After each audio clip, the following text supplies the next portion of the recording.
Hello, Los Angeles!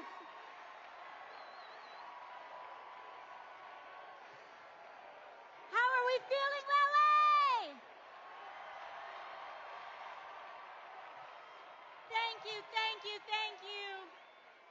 Thank you all so much for joining us today. I want to thank each and every one of you for making the effort to be here today. Thank you, thank you, thank you, thank you.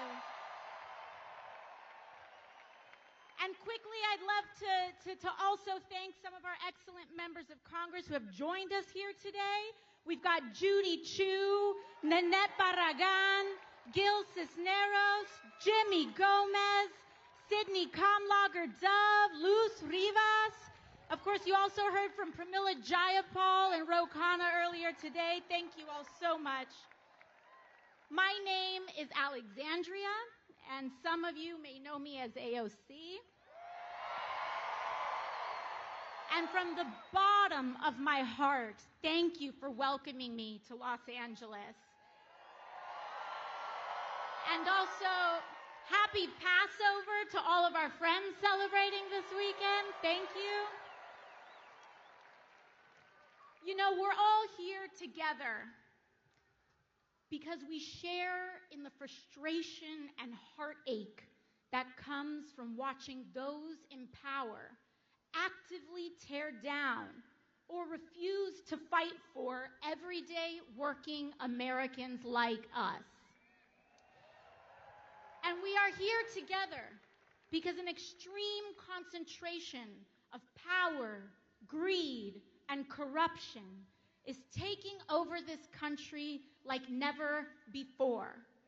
Oligarchy in America. And we must acknowledge the terrifying moment that we are in right now. And that what we are hearing and seeing with our own eyes is, in fact, happening. We are watching our neighbors, students, and friends being fired, targeted, and disappeared. It is real. People we love are being targeted and harassed for being trans or queer. Our coworkers, U.S. citizens and immigrants alike, are being disappeared off the street by men in vans with no uniform. Educators are being fired for teaching American history accurately, and activists are being detained with no charge or evidence for using their First Amendment rights, especially when they use them for Palestinians. In fact, the Trump administration admits that it has jailed Mahmoud Khalil, a young husband and father from New York, without any evidence or charge of a crime. The Trump administration admits that they have thrown Mahmoud in a cell thousands of miles away because he attended a protest and are detaining him for the content of his speech and nothing more. In fact, Donald Trump's detention of someone like Mahmoud Khalil for his speech is anti-American. And we demand his release, along with the release of Rumeisa Ozturk, who he is also jailing for writing an op-ed in her school paper. And we demand their release because we, Los Angeles, we do have power in this moment. All of us do, and everyday people do. In fact, you all showed that this week, LA. A few days ago, ICE officials attempted to enter 2 LAUSD schools to target kids. They lied to school officials and claimed that they had parents' permission to get to these children when they didn't. But it wasn't just a lawyer or a judge that said no. It started with everyday people, school staff, and employees who spoke up when they felt something was off. And it was the teachers and principals that stood strong and said no to protect their kids when it could have been easier to say yes out of fear. You defended them, LA, because it will never be just institutions and officials alone that uphold our democracy. It will always be the people, the masses, who refuse to comply with authoritarian regimes, who are the last and strongest defense of our country and our freedoms. Because we know, Los Angeles, that a better world is possible, and we are willing to do something about it. But to get there, we need to be honest about how we got to this place. Because this moment did not come out of nowhere. It has been a long time coming. The destruction of our rights and democracy is directly tied to the growing and extreme wealth inequality that has been building for years in America. It is not a coincidence that billionaires like Elon Musk dumped billions of dollars in this election to elect Trump. And I'll tell you, LA, he sure as hell isn't doing that out of charity. For years, we have known that our political system has slowly but surely become dominated by big money and billionaires. Time after time, we have seen and experienced how our government and laws are more responsive to lobbyists than to the will of everyday people. And we also know that the agenda of dark money to keep wages low and to loot our public goods to give to the rich is deeply unpopular with people of all backgrounds, all parties, and all places. Just look at what Republicans have been quietly doing in Congress. They have been voting just this week to advance cuts on hundreds of billions of dollars from Medicaid and veterans benefits and Social Security so that they can take that money and give it to the billionaires who elected them in the form of tax cuts and sweetheart government contracts to companies like SpaceX. And you know who voted for that from California, by the way? David Valadao of California's 22nd, Young Kim of California's 40th, and Ken Calvert of California's 41st. They know that that's not what you want. They know that it is deeply unpopular. They know that it hurts you, but they are not here to serve us. They are here to serve themselves and the billionaires who have paid them, oligarchy. And they know that the only chance they have to get away with such an unpopular agenda, to get away with stealing in plain view, is to stoke deep divisions among us along lines of race, identity, and culture, to keep us fighting and distracted. This has been the big money playbook, not just now, but for decades. And that is why Donald Trump is not an aberration. He is the logical, inevitable conclusion of an American political system dominated by corporate and dark money. And if we are here to defeat him, we must defeat the system that created him. Money in politics is the hands of oligarchy, Los Angeles. And we are at a crossroads.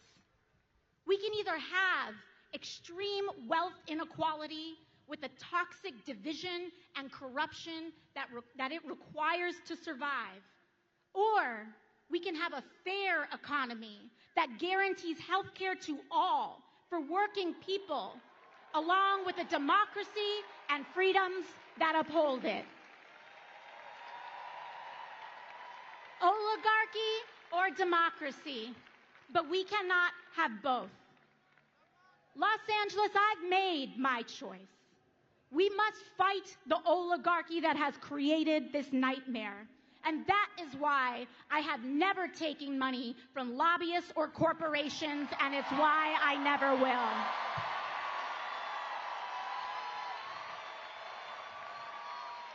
You know, when I first got to Congress, I was genuinely shocked by how this place worked.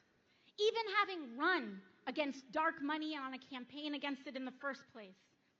The everyday influence of corruption and dark money was astonishing, how normalized it is.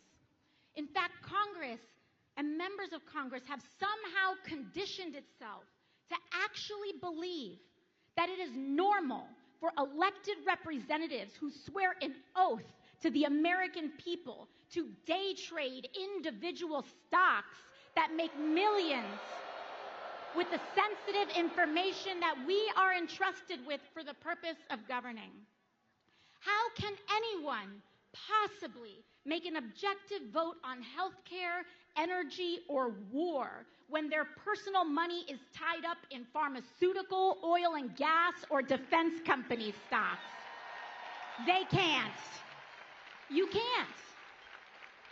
And we saw this play out this week with Trump's corrupt and disastrous tariff scheme. I hope that we all see now that the White House's tariff shuffle here didn't have anything to do with manufacturing like they claimed. It was about manipulating the markets. It was about hurting retirees and everyday people in the sell-off so Trump could quietly enrich his friends who he nudged to buy the dip before reversing it all in the morning. Donald Trump is a criminal.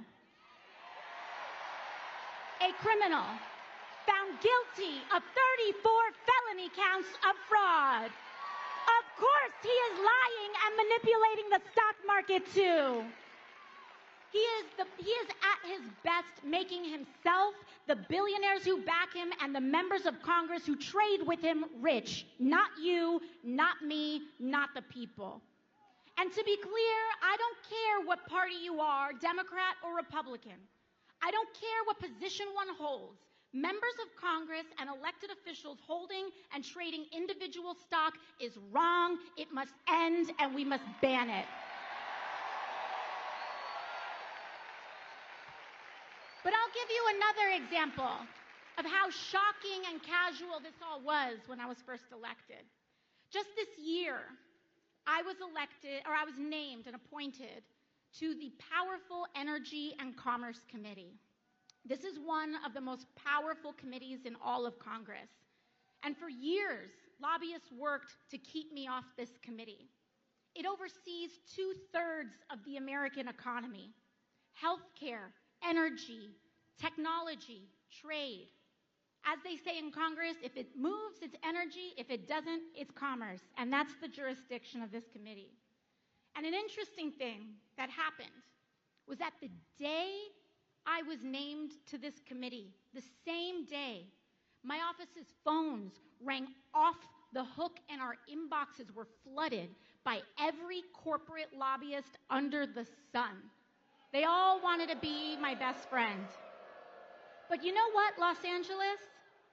Because of your support, because of you all showing up, because I don't have to take a dime in corporate money, you allow me to say no. But not everyone is so lucky. I have seen firsthand how these groups bully and pressure members of Congress, threatening to either take money away or spend it against them if they don't do what they want. And what they want is for our lives to be as expensive as possible on the lowest possible wage. It all trickles down to how life feels for working people today. These facts of life, the feeling of the water rising up to our throats, the impossibility to afford anything easily, the fear of speaking up, the deeply bitter and toxic division driven more by algorithms on social media than individual thought, the crumbling of our rights and protections, understand that all of this is what it means and what it feels like to be governed by billionaires. This is what oligarchy feels like, and it only will get worse until we act. It is this system that relies on division to legislate greed that has brought us the most corrupt administration in American history and the Republican majorities to support it. Big money is how we got Donald Trump. And his whole presidency began with launching tools for bribery, meme coins to fleece working people and move around money in the dark, extortion settlements from media companies and law firms who gladly pay them. The removal of duly elected officials on Inauguration Day. Donald Trump removed duly elected officials from the chamber in order to make space for who's really in charge